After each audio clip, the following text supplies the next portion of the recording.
It's been a long, hard journey for Lucy. They work for 16 to 18 hours per day. For a year she worked in Lebanon, a dream that quickly turned into a nightmare of abuse. When they want return, as you reach in, they take your passport from you. No, there's no way for return. Or neither they ask you. Now, safely back home in Sierra Leone, she's warning other women not to go. 85% of the people that live in my country have their daily bread from their family members that work abroad. That is one of my dreams. I want to work abroad, I want to work abroad. But I found out that there is a difference of working in the Middle East and working in some of the other countries. Domestic maids are largely at the mercy of their employers. And human rights groups say Lebanon's economic collapse and COVID-19 has made a bad situation even worse. This scene is a snapshot of what's happening right across the Middle East.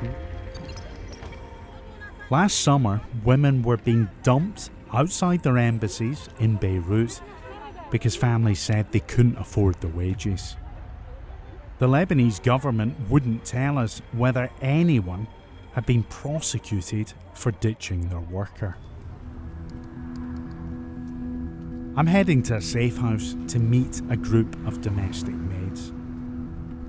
In Lebanon, those that run away from abuse risk becoming illegal because their visa is tied to the family they work for. And that's why they hide. I wake up at 4 o'clock in the morning, then I finish work at 11. If I said today for them to give me my salary, they lock me from the bathroom. Why are you humiliating us? Are you humiliating me? Why did you run away from your employer? Because my employer treats me like a slave. I said how I can work without no salary. They told me there is no dollar, no money in Lebanon. I want to go back home to my country for me to go and take care of my son. Did he abuse you? He slapped me, hit me.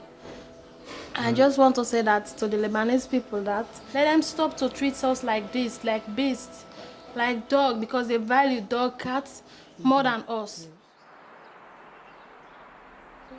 All the women we spoke to have now been repatriated, but many others are still waiting.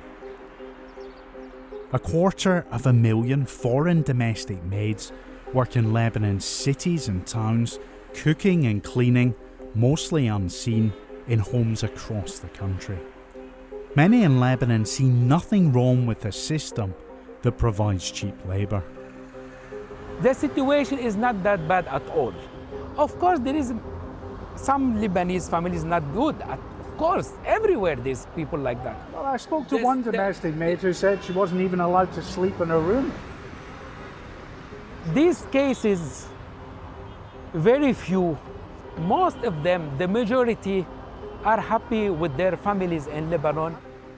But the Lebanese government knows there's a problem. Last year, they tried to introduce a new contract that would give domestic maids greater protection. It's pretty extraordinary that you have to write in law that a domestic maid is allowed to take phone calls from her own family.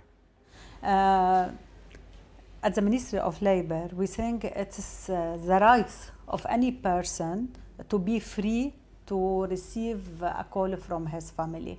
But we are afraid maybe in some house they don't respect these rights. But in the end, the law never passed. And back in Sierra Leone, Lucy continues her campaign warning women of the abuses. Some are listening. I make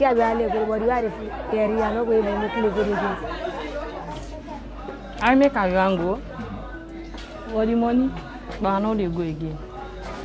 Because this woman, we don't explain you the way to pass there. Now I am doing this job. Although I'm not getting paid, I'm not getting anything at the end. But like, I'm getting what is more than money, trying to save lives. But poverty will always propel people far from home, even to countries where they have few rights.